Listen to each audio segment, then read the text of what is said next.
Hey guys, it is Vengeful Parrot here from Two True Reviews, and I hope you like the smell of gasoline and burning rubber because we're going to be starting our review of Need for Speed Rivals today. Now first, I do just want to say that, like a lot of my other videos, this review is going to be split up into several different parts. 3 to be exact. First one covering, general gameplay, both, good things about the game, as well as, just how it functions in general. Second video is going to be all about the bad things about the game, and the third one is going to be, a few extra tidbits, a recap, and my final thoughts. Now, just to get started here, Need for Speed Rivals is an open-world arcade racing game.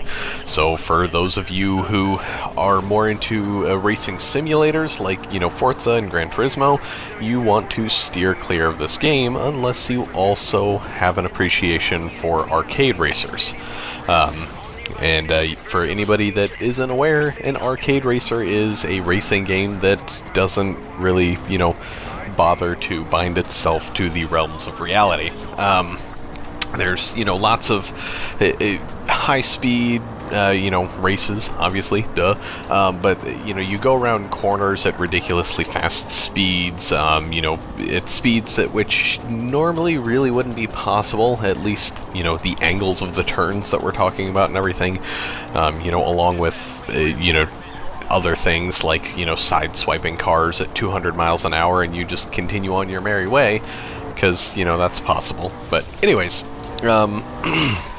for those of you that are familiar with the Need for Speed franchise, especially the older games, this is a very good homage to the earlier games, the Need for Speed Hot Pursuit games, because, it's cops versus racers, all that kind of thing, and the cops and the racers do have two separate, stories and everything.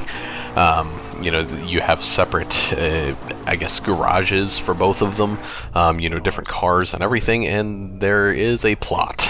I'm gonna let you listen to a teensy bit here. Control. But they don't want the truth. They want revenge for a crime that was never committed. Alright, I think that's about enough of that. I'll give you more on my thoughts about the plot tomorrow, because it's not that great, if you ask me, but, whatever. Anyways, the general game and everything is, very fast-paced. They do a great job at, giving you that illusion of speed, and again, I'll get into why it's an illusion of speed later on in tomorrow's video. But overall, it's a very entertaining experience. Very few games as of late have been able to pull off that, white-knuckle kind of, adrenaline-based driving experience in the arcade realm.